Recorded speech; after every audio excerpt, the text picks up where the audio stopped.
In the second part of probability, we're going to be looking at the differences between independent and dependent events, and we're also going to be looking at the differences between overlapping and non-overlapping events. Independent events. Definition that we have up here at the top. Two events are independent if the outcome of one event does not affect the probability of the other event. Okay, so basically what we're looking at with the independent and the dependent events stuff here is performing something multiple times. The example that they're going to give is rolling dice. If you roll a die twice, the outcome of the first roll doesn't affect the outcome of the second roll. What that means is that if you roll a die and it lands on a 5, the fact that it lands on a 5 doesn't tell us that it can't land on a 5 the next time you roll it, or that it's going to be more likely to land on a 5. But what we're definitely looking at here is doing something multiple times. So 2 or more times you're performing an action and you're considering whether or not the first event's going to affect the other one. Question number 1 asks you to list another example of independent events. And the one that is kind of like the most basic one is flipping a coin. If you flip a coin and it lands on heads, it doesn't mean that it's going to land on tails next time, or that it's not going to, or anything like that. So there's a lot of stuff that does exist out there, but that'd probably be the most common one that you know about. A dependent event is going to be a case where the first event does affect the outcome of the one that follows it. And for that, we're going to look at some examples as those come up. Okay, calculating probabilities that involve independent or even dependent events, we'll see this a little bit later, is pretty much based with multiplication. Okay, what we're going to see here is, all right, so A and B are going to be independent events. So A and B are, if we're talking about flipping a coin, it might be flipping heads and then flipping heads again. But they're the two different actions that we're looking at. They each have their own probabilities, the probability of A happening and the probability of B happening. If we're interested in figuring out what the probability of A happening and then B happening afterwards, which we state is this the probability of A and B, what we do is we take those individual probabilities and we multiply them together. So the probability A will get multiplied by the probability B. The concept of multiplication as an operation is going to be pretty consistent as we're looking at anything that's independent and dependent events. Just sort of as a hint for a little bit later, when we start talking about the overlapping and the non-overlapping, the operation or the mathematical operation that we'd be using for those will be addition and a little bit of subtraction in that. In problem number 2, we're going to be looking at this table that we had seen in the previous set of notes. What the table tells us is when we're rolling 2 dice, what are the different combinations that we can get. So this side would represent the first die, this is going to represent the second one, and then any numbers that you see in here represent what we get as a combination. Here, we'll probably look at this one first. A 3-1 means that this die rolls a 3, where the one that we're showing across the top rolls a 1. Versus a 4-5, which would be the first die rolling a 4, and then the other one rolling a 5 with that one. All right, so the chart gives us all the different combinations that we could get, which is a total of 36. And you can get that from just multiplying the 6 outcomes you can get from the first, multiplied by the 6 outcomes by the other one, you get a total of 36 squares. Okay, so question A is going to ask us, use the diagram to find the probability that both the die land on a 5. Okay, so what we're going to do is look through the chart for the spot where both of them show 5s, right? And there's really only one of them, because you got to roll a 5 on the first, and you'd have to roll the 5 on the other one. That's the only way you can get both 5s. Versus maybe like a 5 and a 3, where you'll see a 5 and a 3 in 2 different places. So it only happens once. That's going to be 1 out of 36. Now for these questions, we're going to leave them in the terms of fractions, because it'll be easier to do the calculations in a little while. Okay, so from the chart, we know that it's a 1 out of 36 chance that you're going to get both 5s. Okay, but let's take a look at this from the formula standpoint. If we do treat these as completely individual events, like maybe you only had one die and you roll it first and you look at what you get, and then you roll it a second time to see what you get. The way that we would come up with the 1 out of 36 is to take the product of the 2 individual probabilities. Okay, so getting a 5 and a 5, the first die has to land on a 5. So if you're just going to look at that first die, right, you've only got 6 outcomes that go along with it, which are the 6 sides that you can roll. So 1 out of a 6 chance is that it's going to be on a 5. So write down 1 out of 6. The second die, when you roll that one, whether you think of it as the same one or, turn this to look at the other side, that is also going to be a 1 out of 6 chance. Okay? Now, look at this. When you multiply them together, and of course the rules of fractions and multiplying is that you multiply the numerator, you multiply the denominator, you multiply straight across. When you do that, 1 times 1 is going to give you 1. Then for the bottom, you're going to have 6 times 6. I just showed it here, but it does turn out to be 36. All right, independent events. What you roll on the first die has no bearings on what's going to happen on the other one.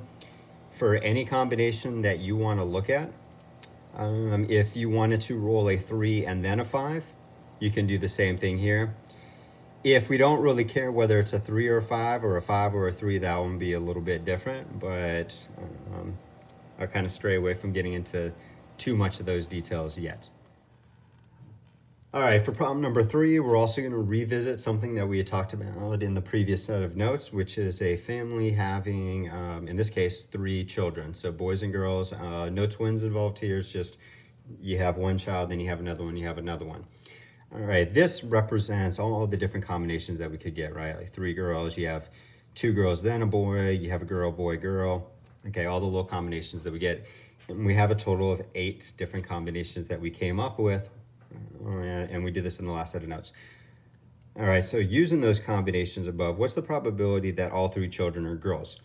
Well, the only case where we have, and it kind of gives the answer right there, you only have GGG one time right here. And so if there's only one of those and there's 8 possibilities, then we should say that the probability is going to be 1 out of 8. All right, now, how could we have figured that out without creating a list of all the things here, sort of like with the dice, without making a table of all the different combinations to be there? What you do is you understand and you notice that when you have a child, that's independent from the next time that you have a child. So if you had a family that only had one child, a boy or a girl, we would say that the probability of having a girl, so I'm looking at the first G here, of having a girl is a 1 out of 2 chance because it's either boy or girl, and girl is only one of those two. All right, so the probability of the first girl is a 1 out of 2 chance. The probability of the second girl is an independent thing from what happened beforehand. Okay, it's independent from whether or not the family had a girl or a boy the first time. So the probability of that girl is 1 out of 2, and then we can say the same argument for the third one, 1 out of 2. And now if you multiply all these together, 1 times 1 times 1, you get 1, 2 times 2 times 2, you get 8. All right, next what we're going to do is take a look at a couple of games that are going to highlight the differences between independent and dependent events.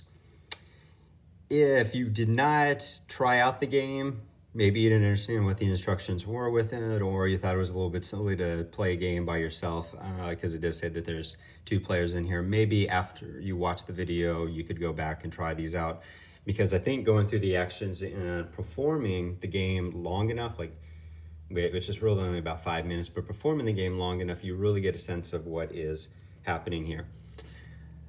All right, both of the games are going to start with the same pieces. You've got 2 blue tiles and you've got 2 yellow tiles. You've got 2 players that are going to take turns randomly drawing the tiles. So in some sense, they have to be like covered up, right? And I was thinking about trying to cover this, but I think it'll be a little bit hard to kind of do that without knocking all the papers around. So what I'm going to do is say, I'm going to move these off the camera, and then I'll just randomly draw one, and then we'll go from there. So say move them out here, that they're mixed up, and I don't look at them, and I draw a tile. I get a yellow one. Okay, so player number 1 has pulled a yellow one. Player number 2 is now also going to randomly draw from the others that are there. Okay, and I'm trying to do this randomly off camera. If player 2 draws a blue one, player 2 draws a blue one, we have a mismatch, and that means that player 2 gets a point. So player 2, tiles don't match, you're going to give them a tally mark in that spot. All right, now suppose, I'm not going to randomly do this time, but I'll just show you. Suppose the first player draws a yellow one, and then the second player draws the yellow to match that one. That means that the first player gets a point, okay? Other things that are available, we could draw blue and then blue. That gives the first player a point for the match, or I can't remember the order, I just did them earlier. I think it was if we drew a blue, but then followed up with a yellow, then maybe that's the one we did. That would be the second person, or the second person could get a yellow and a blue. Sorry about that, get them all mixed up. But the idea is that you almost think of it like the heads and tails stuff that we saw before. So if you remember that from the first video, we have a total of 4 combinations. You have heads, heads, which could be like blue tile, blue tile. You have tails, tails, which would be like yellow tile, yellow tile. So there's 2 out of 4 possibilities that would be matching. But then you can also get blue, yellow, yellow, blue, which is almost like heads, tails, tails, heads. So there's 2 possibilities for that one. So if you compare it to like a heads and tails thing, and what we did in the last activity, it almost seems like it should be a fair game because they each have 2 options at how they can win. However, the game turns out to be not fair. And here's the reason for it. Let's look at all the tiles at one time. At the very beginning, it seems like we have 4 different possibilities, like the heads and the tail stuff. But after the first event, when that first person draws one of those tiles, the pool that we have available for the other one is not balanced anymore. It is not a balanced game anymore, and it's going to be a higher probability that the second person is going to choose one of the tiles that doesn't match the first one. There's actually a 2 to 1 odds here, or 2 out of 3 chance that a yellow one's going to get drawn from those. Same thing, if the first person draws a yellow one, the likelihood of drawing the next yellow one has now actually decreased because you have 2 blues versus 1 yellow. So the game ends up being unfair, and it ends up being in the advantage of the second player, because every time they go to draw their color, or their tile, whichever, when they go to draw one, the odds are in their favor that they're going to pick one that does not match the first. All right, for the second game, we'll come back to that one in a little bit. Okay, so the top of this page is now going to introduce dependent events. We did look at independent events, and we talked about the multiplication, that you multiply the probabilities of the individual events by each other, and you get the probability that these happen back to back. Dependent events isn't a whole lot different because it still has the multiplication that's in there. It's just the second part is a little bit odd. You're gonna take the probability of the first event happening, which would be called A. It's not then going to be just the probability of the second event happening, is the probability of the second event happening given that the first one has. Okay, right now that isn't really going to make any sense, or I don't think it should make any sense. But the thing is, and I want this to be your takeaway to start with, is the probability B given A is going to be different than the probability of just B happening. Okay, it's going to get altered. It will be a different value, and as you do examples, you get a better feel for how that change is really a simple idea. Okay, but through examples is the best way to understand that one. Dependent events overall, though, is the first event happens, and because the first event happened a certain way, the way the second event's going to happen is now been altered. Okay. In the case with the game that we were just looking at, game number 1, the thing is that we don't replace the tiles. Okay, so at the beginning, so be thinking anytime without replacement is an example of dependent. That's an example of dependent. Okay, at the beginning of the game, the probability of getting blue or yellow are the same. There's 2 out of 4 chance of getting either one of those. All right, when we take that blue tile out, the probabilities between blue and yellow are no longer the same because we did not replace the tile. Now, if the game was designed a little bit different, where we just put the tile back in and we allow the second person to draw from these, then there would be a balance between them. And that's actually what game number 2 is going to be. Okay, but in game number 1, we remove one and it changes what we have available. Okay, so now what we're going to look at is a little chart here that gives a breakdown of how the events occur. And it's important that we understand while we're looking at this one, because we've seen similar charts with the heads and the tails and the boys and the girls and the families, which are all independent events. We really got to think about what's happening in the action of this. Okay, so at the very beginning, when we have all four of our tiles, the probability of getting getting a blue or a yellow one is going to be the same. It's going to be 2 out of 4 for each of these things here. Okay, when say we draw a blue one to start with, that's what this thing means. We remove that blue one, so without replacement, the probabilities going forward with the blue and the yellow are no longer balanced, because now we've only got one blue and we've got 2 yellows. So I'm going to list that for reference. There you have those. So it's not 2 to 2 that we would have had here. It's now going to be a 1 to 2. And the same thing is going to happen on the bottom part. If you draw a yellow one, at the beginning it was 2 to 2. But when you draw a yellow one, we're now looking at 2 blues to 1 yellow. So it's changed. All right, so now let's look at how the calculations would look with these 2 events back to back. So boy, I'm stuck on the B's and the G's here. Blue. The probability of getting a blue and then another blue.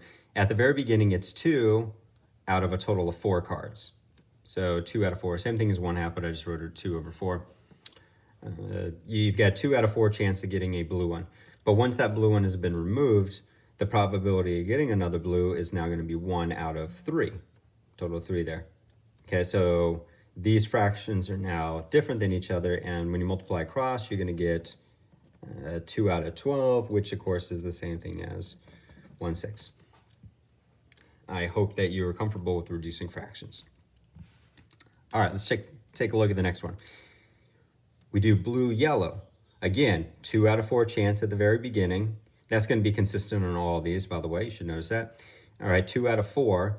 When you remove a blue one, what's the probability we get the yellow to follow? Well, now that's 2 out of 3 chance. In fact, there's twice as much chance as what there was in the other events that we're looking at. All right, so now multiplication, you're going to get 4 over 12, which is going to reduce down to 1/3. I'm going to show it in a comparison to this one first. If I divide everything by 2, then I'm going to get 2/6. So I want you to see the little comparison that one's actually twice as likely as what that one is. It does reduce all the way down to 1/3, but I think there's a benefit of seeing the 2/6 versus the 1/6. Okay, for the rest of the charts, I don't spend too much time here. Getting yellow-blue, that looks the same thing as blue-yellow. So we'll just do some ditto marks, all that's the same. Yellow is going to be basically what we got for blue, so that turns out to be 1/6 in the end for that one. Okay, now if you remember that these are people playing the game, the first player is a winner if they get BB or YY, which is 1/6 and 1/6. The other player wins if they get BY or YB, which is 2/6 and another 2/6. So obviously there's not a fairness in that part. As you can see at the top of the page here, we've got all the answers that we just did for the previous page.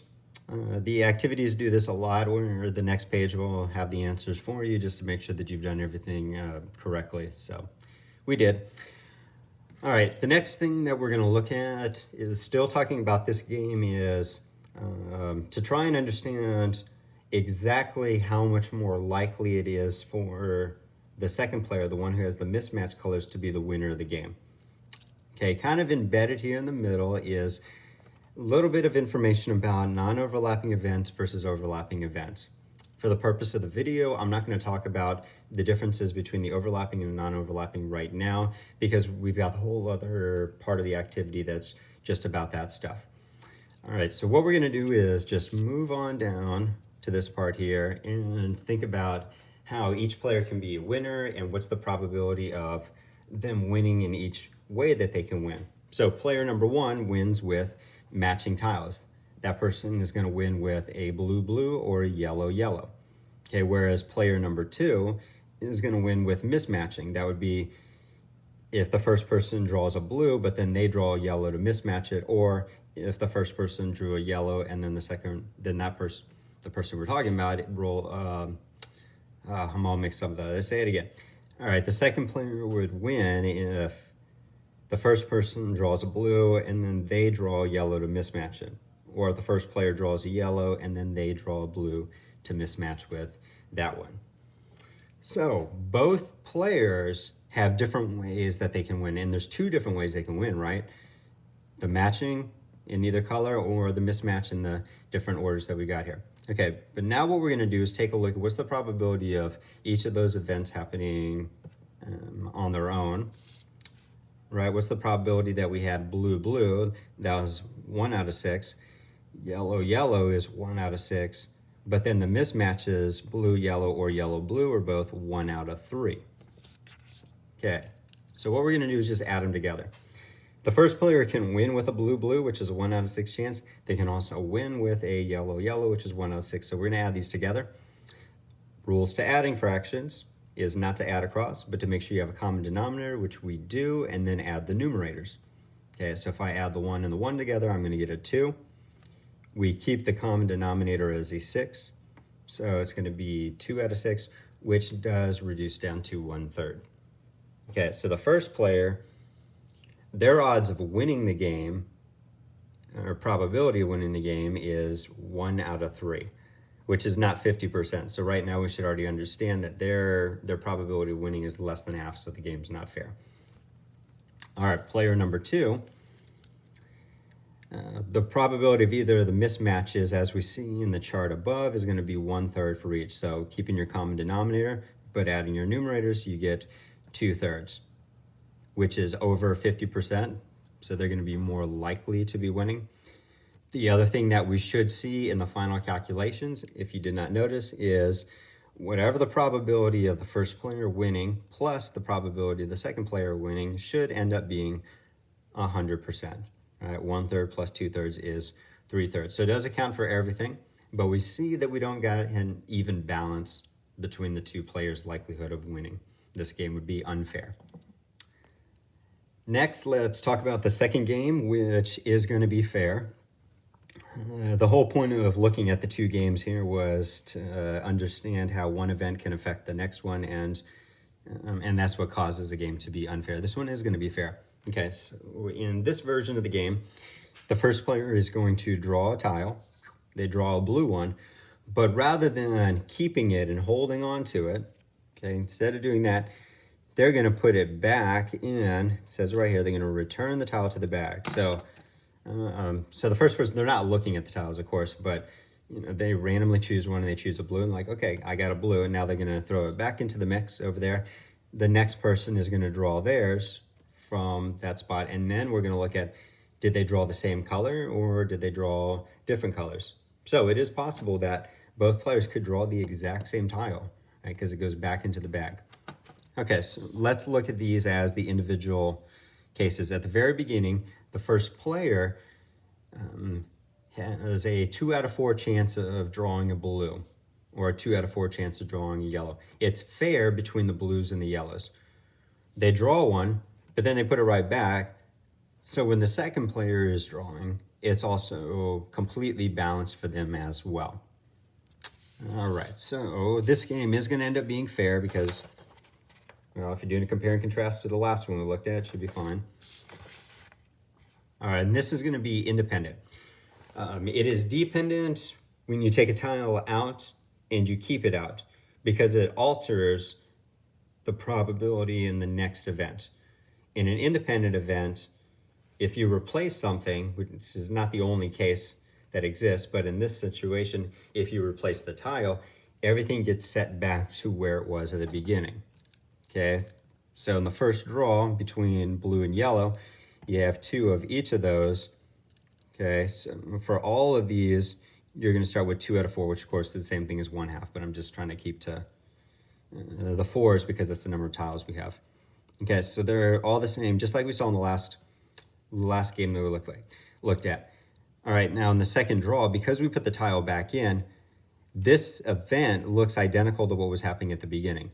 You still have 2 to 2, 2 to 2, which means you've got 2 out of 4 for each of these. So all of these are going to look identical going across the bottom or down.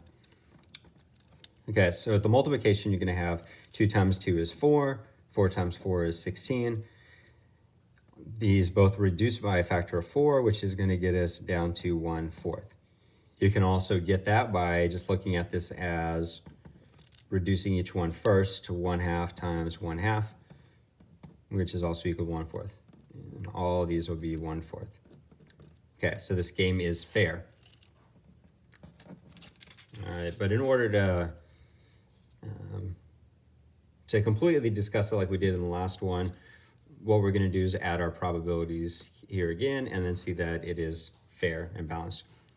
Okay, so the first player wins if the cards are drawn as blue blue or yellow yellow. Look, everything in the table that's above is going to be 1/4. So it's going to be 1/4 plus 1/4, which turns out to be 2/4, reduces down to 1/2, 50%. The other player is going to be the same thing. It's blue yellow or yellow blue, but they're both 1/4 and 1/4, which adds up to 1/2. So everything is fair in this game. Again, this one is independent because when you go into the next event, it's being reset back to the beginning as it was. All right, for the next couple of pages, we're going to be looking at a series of problems that are all going to be asking pretty much the same questions. Do we have an independent or dependent events problem? And then have you calculate the probability, which is going to be based in multiplication. All right, problem number 9. Consider the following experiment, rolling a 6-sided die 3 times in a row. All right, so, well, it says it's a fair 6-sided die, so that just means that it isn't weighted on any side or the other. Every outcome is equally as likely. So, first, when you roll the die, is it independent or is it dependent? Well, what you roll the first time isn't going to change what you're going to get the second time that you roll it. So this is going to be independent, an independent set of events.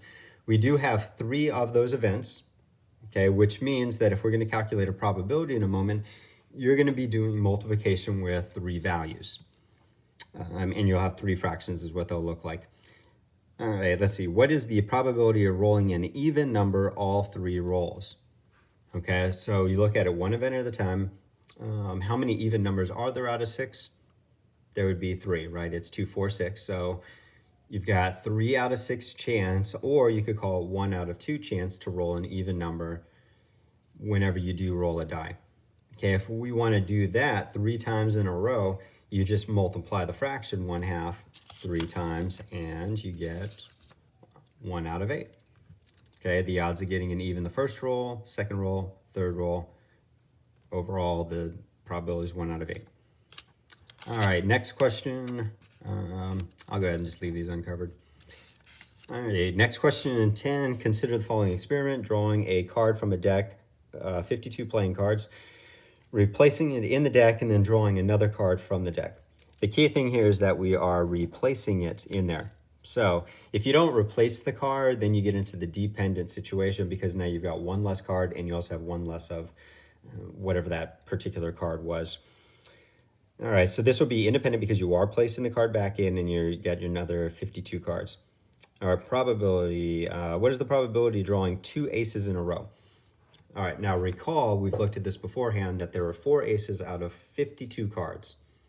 Okay, there are 4 aces out of 52. That did reduce down to 1 out of 13. Okay, so remember that 4 out of 52 is the same thing as 1 out of 13. And we're going to do enough questions that involve playing cards that should be something that you just memorize for the time being. All right, so drawing an ace the first time is 1 out of 13. Because we're going to replace it back into the deck, the second time we're going to draw an ace is also going to be 1 out of 13, which then as a final product is going to be 1 out of 169. Okay, and you can evaluate these as decimals if you want to, but most of them will just leave as a fraction. I'm going to go ahead and type this one in just so you can see how small of a chance that is. So if I did divide and I wanted to evaluate this as a percentage, take that, multiply by 100, and we get about 0.6%. So it's less than 1%. It's about 0.5%. that that could actually happen. All right, question 11.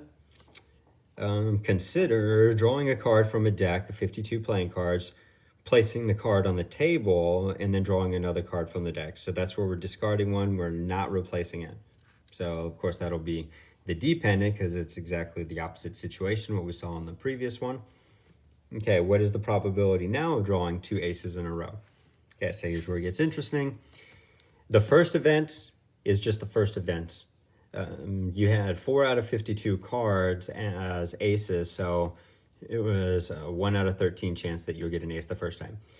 But because that card doesn't go back into the deck, you don't have a 4 out of 52 chance the next time of drawing an ace, right? You've got one less card, so there's not even 52 cards in the deck anymore. That one drops down to 51. And even the numerator is going to change because if we were successful on that first draw of an ace, that means that we don't have 4 aces in the deck anymore. We've only got 3 that are in there. Okay, so this fraction I was able to reduce down to 1 out of 13. I suppose that one does reduce. It looks like that's divisible by 3, but I'll just go ahead and let it be, because sometimes you can't reduce these other fractions that go along with it. So if we just multiply across, we're going to get 3. And I'm going to have to use a calculator for this. 13 times 51 is going to give us 663. And many calculators now have the option that you can reduce. There's like a feature somewhere in there. So that's going to get us down to 1 out of 221.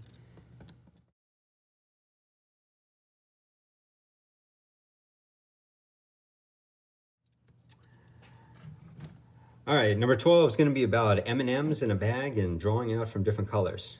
You've got 6 red M&Ms, you've got 5 yellow M&Ms, you've got 2 green M&Ms, 1 blue M&M, 4 brown M&Ms. All right, what we need to do from the very beginning is we need to add up all these M&Ms. And I always like it when a question tells you that in a bag of blank number of M&Ms, 6 are red, 5 are yellow, and so on, but they didn't do that, so let's add them up. We got 6 red plus 5 yellows plus 2 greens plus 1 blue plus 4 browns, which gives us 18 M&Ms.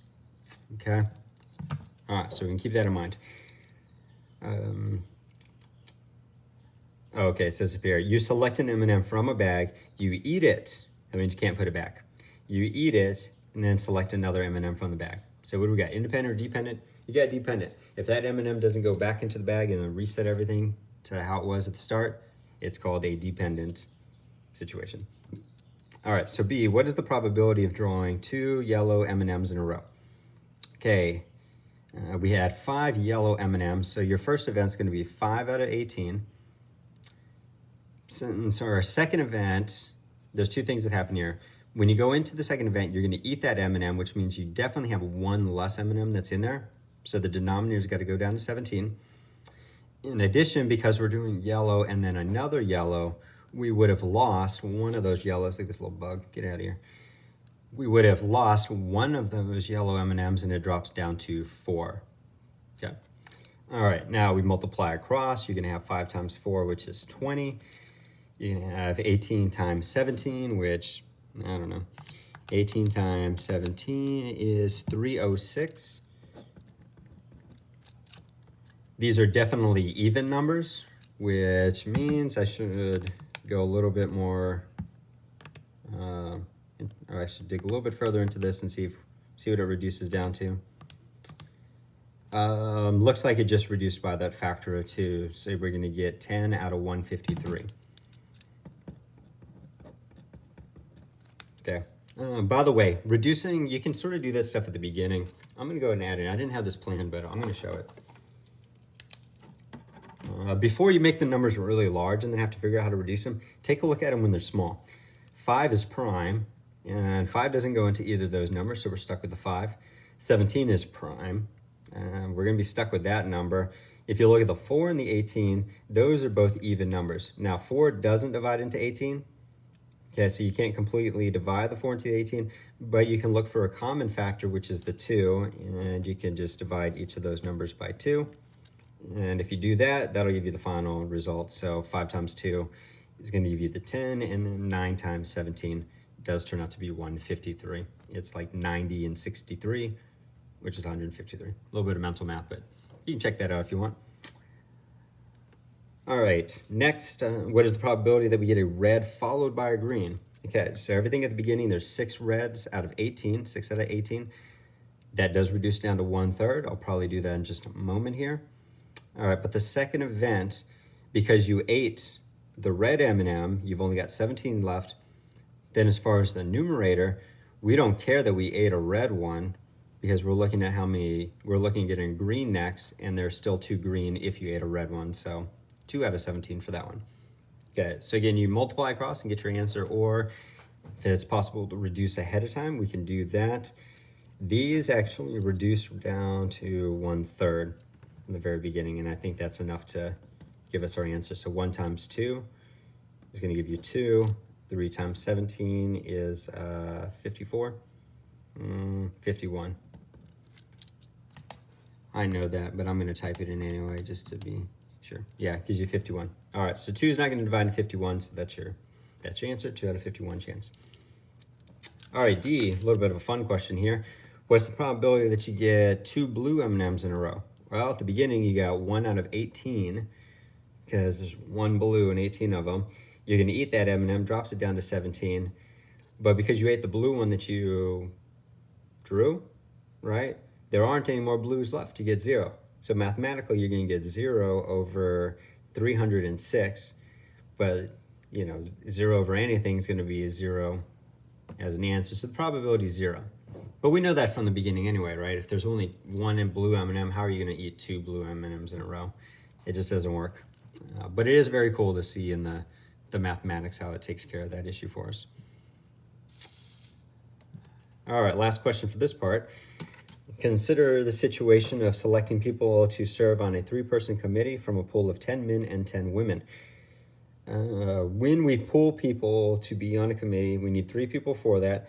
You can't have the same person count twice. So, right, when somebody is chosen for the committee, that person's going to go, just say they go and sit at a table, right? So they're gone, which means you've only got so many people left, and you've either lost a man or a woman from your group. So this is definitely dependent. What do we want? Selecting all male 3-person committee. Okay, so at the beginning, it's 10 out of 20, which is the same thing as 1/2. That is true, but for the sake of what we're going to show next, it's nice to see that with the original denominator of 20. Okay, so 10 out of 20 chance. But if you do select a male, that means that the numerator is going to drop down to 9, because we want all these to be men, right? So the numerator is going to continue to drop down every time a man is chosen, but the denominator is also going to decrease by 1 because you're losing 1 person that was originally in the pool. So 10 over 20 then becomes 19 out of 20 chance, and then 18 out of 18 chance that you get a man on the first or on the third one. Anyhow, multiplication, we got 10 times 9 times 8. And again, you could do some reducing ahead of time, but I'm just going to not mess it too much up here. So just multiplying the top numbers, you get 720.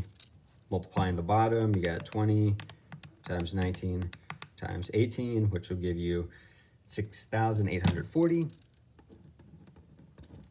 And I'll just let the calculator reduce all that for me. 720 over 6,840. And reduce. We get 2 out of 19. That turned out to be something that doesn't look too bad. Now I'm kind of curious to see where it happens in the numbers. That will reduce to 1/2. This isn't going to reduce to anything. This itself is going to reduce by a factor of 2, so you get 4 out of 9. There we are. The 9s are going to cancel out. The 2 and the 4, both divisible by 2, will drop down to 2 and 1, and there you are, 2 over 19.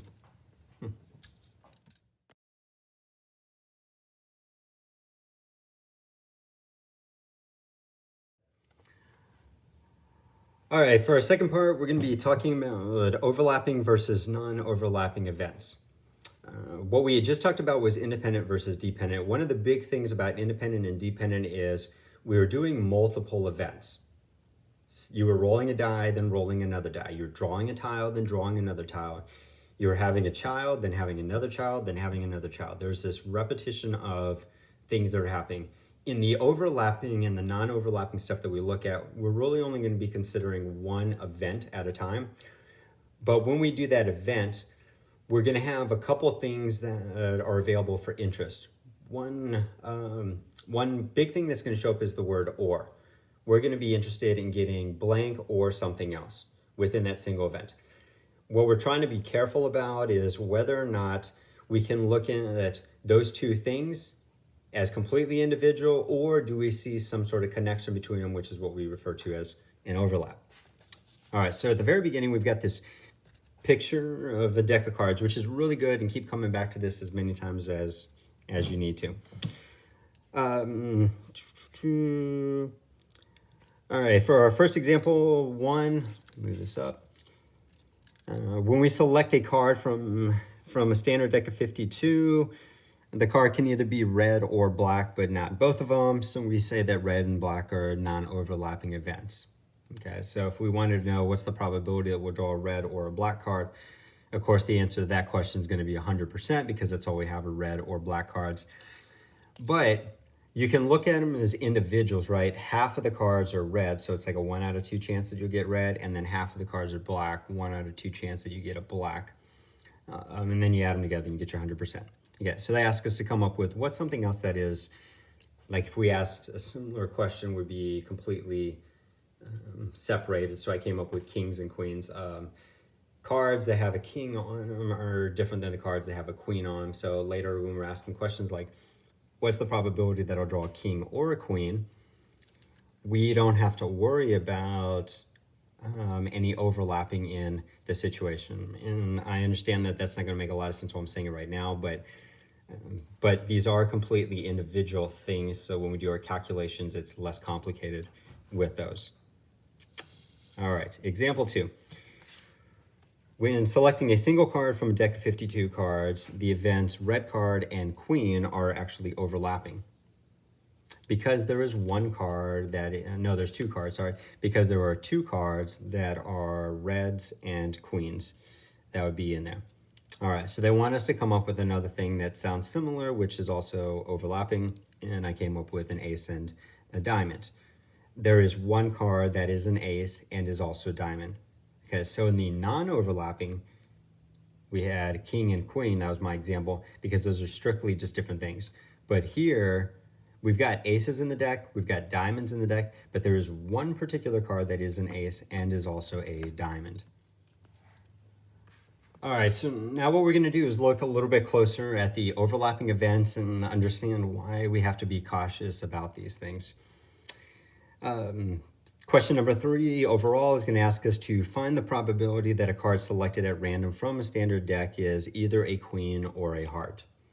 So there's a lot of cards in there. 1/4 of the deck is going to be hearts, and then there's going to be technically 1/13 of the deck is going to be queen. So there's a lot of cards that are available here. But at the very beginning, what we need to be careful about is whether we have an overlapping or we have a non-overlapping thing here. This is going to be overlapping because there is one card that is a queen and is also a heart. Okay, so when we start doing our probabilities, we want to be careful that we don't look so separate, like, well, what's the probability of a queen? What's the probability of a heart? And then just add those answers together. We got to account for the fact that there's an overlap in there. All right, what we get to see next is a good throwback to Venn diagrams, and it's been a little while since we looked at them, but this does work pretty darn good for what we're about to talk about here. All right, in our Venn diagram, which the universe, I guess, would be playing cards, we're going to have one section, which is for queens, and you see that there's a total of 4 cards that sit within that circle. We're going to have another circle, which is going to be for hearts, which is going to have 13 cards in there. All right, 1, 2, 3, 4, 5, 6, 7, 8, 9, 10, 11, 12, 13. 13 cards per suit. I knew that. I just needed to count it anyway. But there's that one particular card that sits in both of the sections. Okay, so here's what we want to be careful of. If we ask the question, what is the probability that we're going to draw a queen or a heart? What you don't want to do is say, well, there's 4 out of 52 cards are queens. There's 13 out of 52 cards that are hearts. So if I add those together, that's my probability that I get one or the other. That is actually incorrect. Because if you apply that method, you're going to double count this card. That card shows up in both of those little probabilities. Okay. All right, so how many cards are queens and hearts? We have 1 out of 52. How many cards are queens or hearts? This is kind of neat here with the Venn diagrams, because remember, or meant it's anything that is in the 2 circles or in the overlapped area. So if you count up all of them that we have, remember there's 13 here, so 14, 15, 16. We actually have 16 cards. Now take a look at the wrong answer I showed earlier. That would have added up to 17 because we double count this one. But if you only count it one time, which it only exists one time, you actually get 16. So 16 out of 52 is the probability there. Okay. So now what we're going to do is, I think at that point you probably have a general idea of what's going on here, especially if you have a diagram. If you get a diagram to look at, you can easily identify the overlapped areas. Now, if you don't have a diagram with it, or it might be too complicated to make it, here is an option on how you can set up an equation for this. Now, I'm almost always going to try and draw a diagram if I can, because I like being able to see the numbers in there. But if you like equations, here's an offer for you, or an option for you, or if you just can't draw the picture because what we're doing, try this out.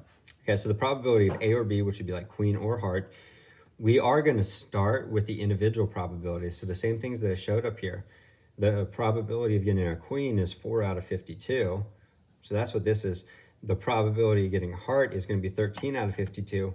But what we're going to do is subtract the amount that it overlaps, because that's what you would have double counted, right? The queen of hearts is part of that probability as a queen, and is part of the probability here as a heart. So you would have counted it twice. So if we subtract it one time, it gets us back to where we should be. And here's our numbers. You have 4 out of 52 plus 13 out of 52. That's actually 17 out of 52. But if we take away 1 out of 52, the double counting, you get 16 out of 52. All right, non-overlapping is a little bit easier. In fact, for this page, which is all of problem number 4, and having you kind of go through the math and understand stuff, I'm not going to talk about it in the video, but you should do it on your own just to see how the math is play out. Maybe I'll show you some of the answers, but not talk about them. All right, non-overlapping is the probability that we're going to get A or B, where A and B are just totally different things. Like the picture right here is going to show us, which is what all this is about. What's the probability that we get a queen or a king? Well, there are no queen cards that are kings. So if we drew a Venn diagram, you've got your 4 queens completely separate from the 4 kings. Okay, so the probability that we draw one or the other of those is going to be a total of 8 out of 52. And that's just what the answer is. Okay, you can reduce it. It does reduce down to 2 out of 13. But if you don't have any overlapping in there, there isn't really any reason to, I don't know, make it harder than it needs to be.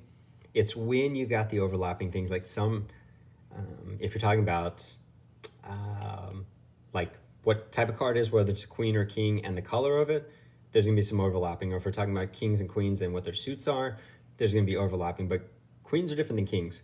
Spades are different than clubs. Red is different than blue. Not blue, there's no blue cards, black.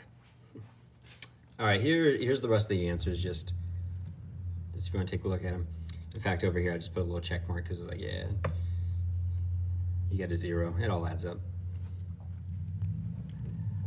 All right, again, for the last couple of pages, what we're going to do is just some practice problems.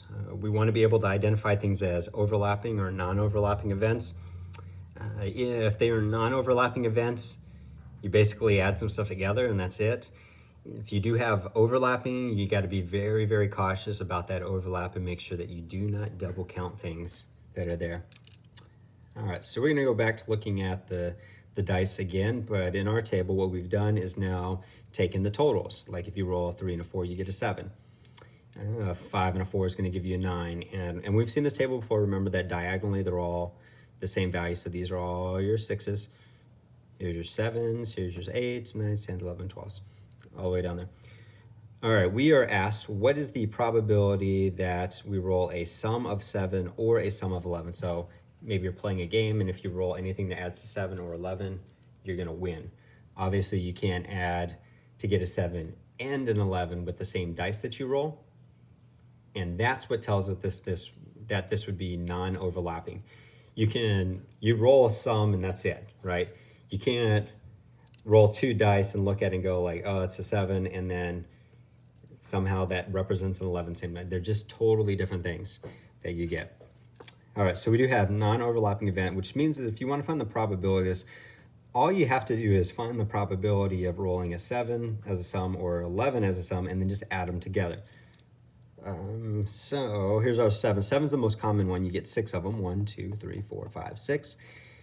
11s, you don't have that many. You've only got 2 of them.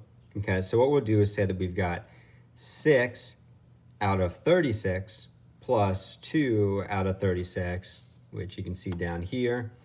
When you add those together, you're going to get a total of 8 over 36, which does reduce. I actually have that shown up here.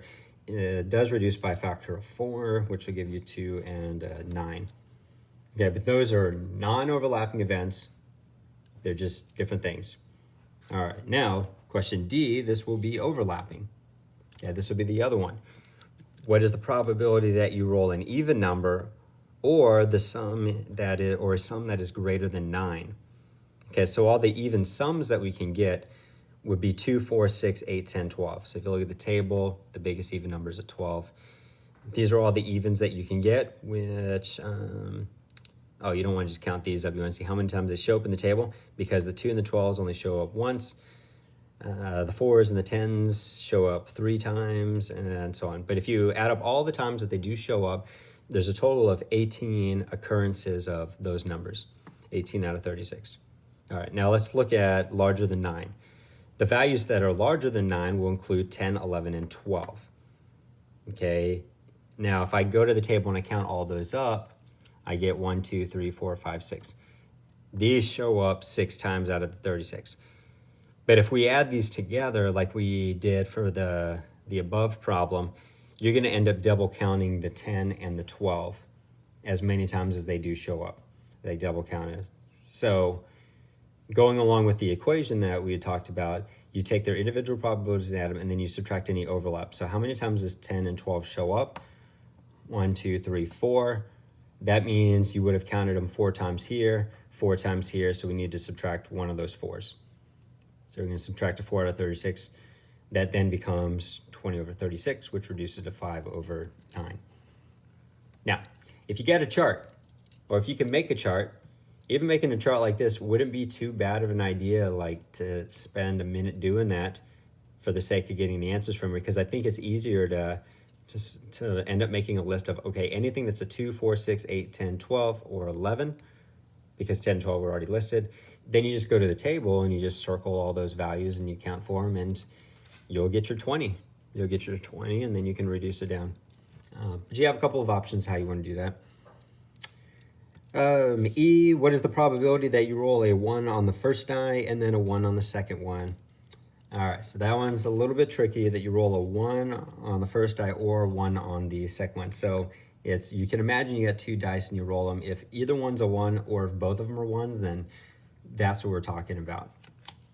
All right, now going along with the formula, it's not the same as the other chart, but and they like switch the order of the numbers too. Okay. They switched the little numbers on me for what these show. Okay. This column right here would represent rolling a 1. Oh, maybe they did do it the right way, the same way. I got confused. All right, this is going to represent rolling a 1 from the die that we would sort of describe on the top part here. Okay, so this die can roll 1, a 2, a 3, a 4, a 5, or a 6. So that die rolling a 1 is all these, because they all have the 1s in the second spot. Okay, so just thinking about the one die, all the columns are even size, so there's no real issue there. To roll a 1 is going to be a 1 out of 6 chance. When you say it like that, you probably know it without even looking at the table. You roll a die and landing on a 1, it's a 1 out of 6 chance. The same thing is going to be true for the other die. You get a 1 out of 6 chance of rolling that 1, okay? So from the first die, 1 out of 6 chance. From the second die, you get a 1 out of 6 chance. The thing that we got to be careful of is whether or not there is some overlap. And there actually is. It's easier to see it in the table than it would be just to, I think, conceptualize it while imagining rolling dice. When we look at the parts that we were allowing for all these things, from that die rolling a 1, it was anything in that column, okay? When we're looking at the other die, anything rolling a 1 is going to be in the top row. So if we're thinking of all the ones I'm including, there's an overlap right here where we have the 1 and the 1. You've got this one single spot that we got to make sure we don't double count if we treat them as individual things that are occurring. So 1 and a 1, and that would be 1 out of 36. Okay, so we got 1 out of 6 for the first die, rolling a 1. We got a 1 out of 6 for the second die, rolling a 1. But we don't want to double count the 1 and 1. So we're going to take away the 1 out of 36. You should change these to having 36s on the bottom so they've all got a common denominator, which is going to give you 6 out of 36, 6 out of 36. Subtract that one, and you get a final answer of 11 out of 36. All right, that one's a bit of a tricky one. I don't know how we would do it just with the equation without the graphics, so graphics are good. All right, for problem number 6, I went ahead and already drew a table off to the side because this question had reminded me of something that we'd done beforehand, and then I was also thinking that if I have a graphic, it might make it easier to answer the questions. So that was my approach to begin with this. Okay, so what we have is a room with 2 Democratic men, 2 Democratic women, 2 Republican men, and 2 Republican women. So I did a two-way chart between Democratic, Republican, and men and women. And what is not interesting in this problem, I think, is that they're all 2s. Okay, I think it would have been a little bit more interesting if we changed, one of the numbers there. But the last question is still a really good one, even with all those numbers the same. All right, what is the probability that you select a person who's a Democrat? Well, it's 1/2, because you got, let's see, 2, 4, right? You got 4 Democrats, and you got a total of 8 people that are here. I think it's pretty easy with the numbers they gave us that we can see that that's 1/2. B, what is the probability that you will select a person who's female? Again, 1/2, because everything was kind of even there. Question C, what is the probability that you select a person who is female and Democratic? That I thought was, okay, now we're finally getting into something that's a little bit better. What's the probability of female and Democrat? At the beginning, though, when they give you the information, you know that there's 2 women that are Democrats. What the table does help a little bit with, though you could get it from the text as well, is that we know there's a total of 8 people. So 2 out of 8, which is going to reduce to 1 out of 4. Okay, getting a little bit better, but not a great question yet. D, here's a good one. What is the probability that you select a woman who is either female or Democrat? Female or Democrat. Okay. Now, using the table, that's pretty easy to answer, because if it's female or Democrat, that means either of these or either of these, all right, which is going to be 6 out of the 8, and that reduces it down to 3/4. Now, how does it relate to all the things that we're doing? That is overlapping. You've got the overlapping section here. So you wouldn't want to say female or Democrat, that half are female, half are Democrat. So 1/2 plus 1/2 gives you 100%. I think we would realize right away that that wasn't right.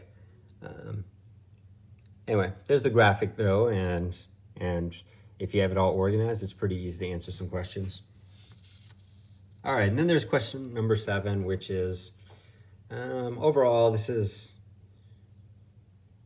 not the best.